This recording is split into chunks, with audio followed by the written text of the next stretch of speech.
Ramlun South biakin saklai mek chak chia hen hei when hen style vibes fashion feel mai chia le mi pa om tho te thei ko te zo na an to tharan ha nei du hi te ki ani me rio mai leng lu chin de ho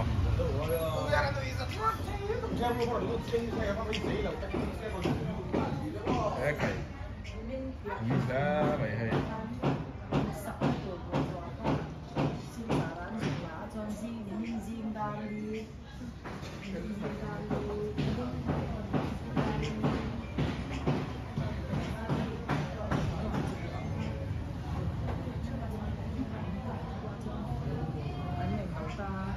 anh bùng anh em lâu kha,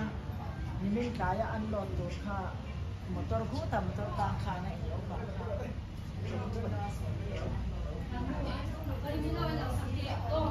Mình lâu là sắm cái rồi đi đón,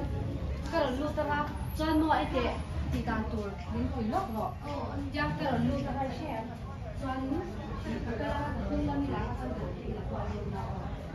Phải làm ai là phải phật ra, thì đàn cái thì đàn tuổi số xe. Vlogger page kan ni ve chi lo ma se hei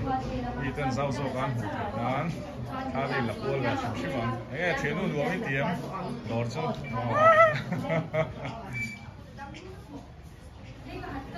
e lam fashion lam page kan chego lo ma se blazer te he mai mi palam section ani pe lam pam dila hei mai se thil de ko lo am trap thawa ani he Zara thì đây là multi brand showroom.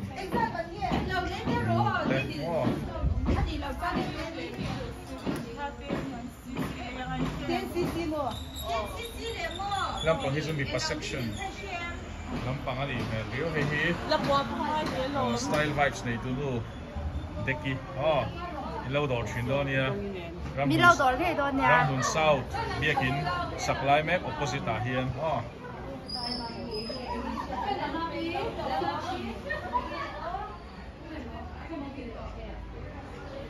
ai làm con hi bị section làm anh hey smart shoe loafers thì tem mi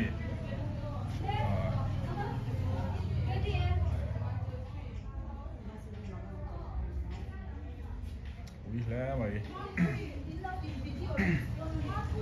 cái tiền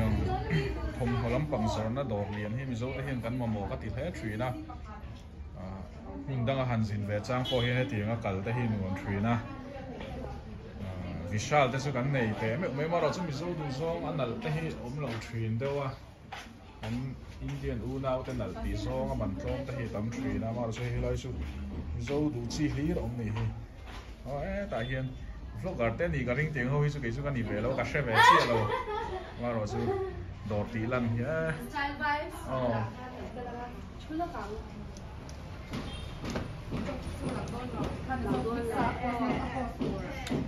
Khang Song hi nè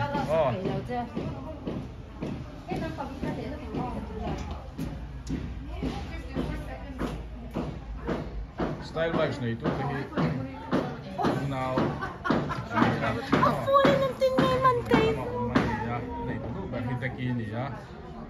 nào te lấy zone nu te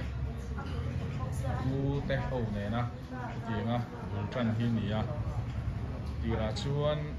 high school kalai thang Bultan nè college kalai te pondo mani da ten thì tin college chuan hua Ramlun South biakin bula hian dor an này tụi na hei hoin hian December ni khat hian an lo suang to train chu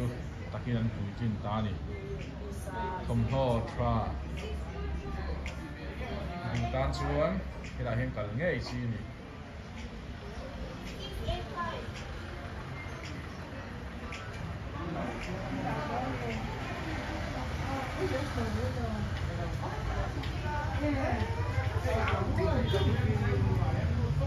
Apa yang cakap kau?